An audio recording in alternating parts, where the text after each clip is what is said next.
So you want to get your hands on the latest Xbox or PlayStation 5. So does everyone else, it seems. Store after store is out of stock. No. It's just crashed. It's fucking I knew this would crash. Video game consoles are almost completely sold out. Most of the people were here to get the PlayStation 5, and like we just said, the store only had 2 of them. Thousands of wallabies are running amok in South Mission Beach, where authorities say they've outnumbered the human population. So, in this year of 2021, something special has happened. New hardware launched last year from game consoles to GPUs, but nobody seems able to get one. Now, there's no doubt that demand is outpacing supply. Even right now, if you try to get a 3080 or a PS5 or a Series X, well, it's gonna be pretty hard. When stock drops, these boxes are out within 15 minutes or so getting one, it's not easy. The whole thing is pretty uncommon. Not to say it's always been easy to buy new electronic things, but it's never, ever been like this. Even the Wii shortage days was easier than this. You could walk into a store and buy one a few months after launch, especially after the first holiday season. But now it's August, getting close to a year after release, and it's seemingly just as hard to get a new game console or GPU as launch. But why? Really, is it so hard to get one of these things? First off, no, it's not the scalpers, and I'm not giving them a free pass on this. I mean, I hate scalpers as much as the next guy, but it doesn't seem like this is an overwhelming issue.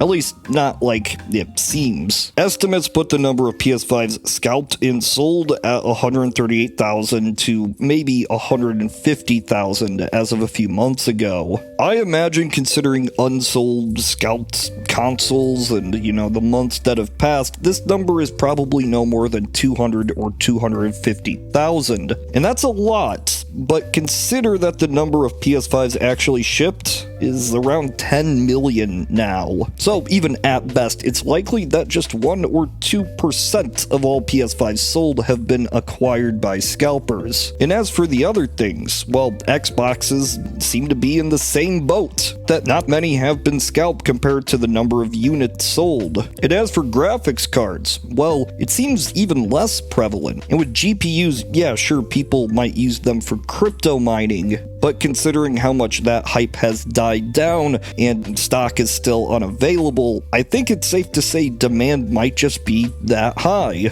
Demand is on unprecedented levels right now, and at the end of the day, that's the biggest culprit. Remember last year when, everybody was stuck at home and they had to, occupy their time? Well, a lot of people found an outlet through video games, and a lot of people got back into video games. There's a reason Nintendo Switch sales skyrocketed, and Animal Crossing has outsold Super Mario Odyssey and Breath of the Wild. This compounded with other factors as well. PC gaming has been growing a lot in the last couple of years, and these new graphics cards, they got a lot more hype than you'd expect. Consider that these consoles are actually selling more than usual. But then I'm sure you're wondering, why not make more? Or maybe you already know the reason. Yeah, the chip shortage. You might have seen it in the news or the web, but there's a big microchip shortage. And it's not as simple as just the pandemic and global shipping halted it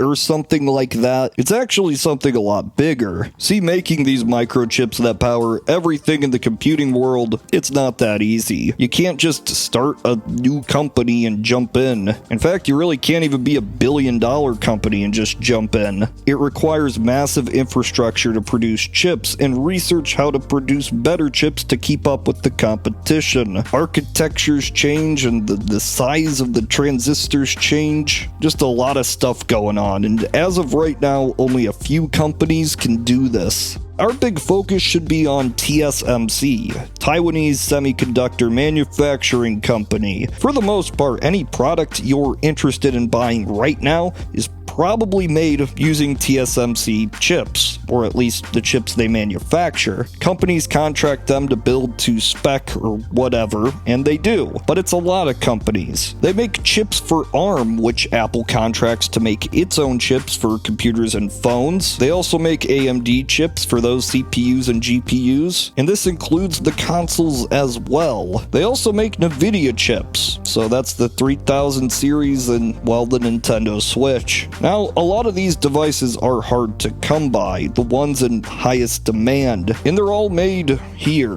from this one company, and that's special, not just because of its importance on so many modern amenities, but its location, Taiwan. Yeah, so without going into a whole geopolitical backstory, China likes taking over things. They want Taiwan and they've wanted it for a while. So it's not entirely unrealistic that one day China might just go in and take Taiwan. And if they did and get access to TSMC, that could be bad, because China right now isn't on the best terms with anything. It's basically Cold War II. And right now, TSMC is looking to diversify out of just Taiwan in case something like this might happen. This means building new plants overseas, particularly in Arizona. And this takes time. Resources have to get diverted out of simply making chips, and it's hard to increase production. This plant will be done in 2024, but that's not the only thing going on here. A lot of it really is just existing architecture and size changes to the transistors themselves. Across the board, there's a lot of exciting things going on in Silicon Land, but you know, that's not gonna matter right here and right now. So when does this all end? Well, that's where the bad news comes in. This is probably just the start. Analysts from these semiconductor companies expect the shortage to end sometime in 2023, and that's a long time. I mean, after all, by 2023, a lot will have changed in both demand and these products themselves. It's not to say that these boxes will just be, I don't know, forgotten about,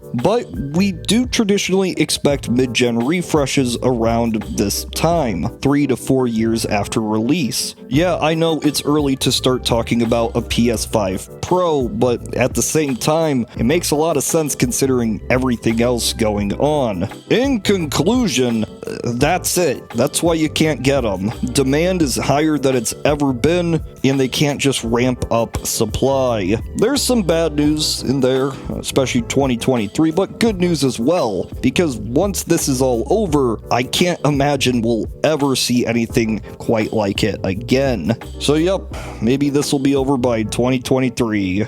Let's wait and 2020 see. That's the best ending I got.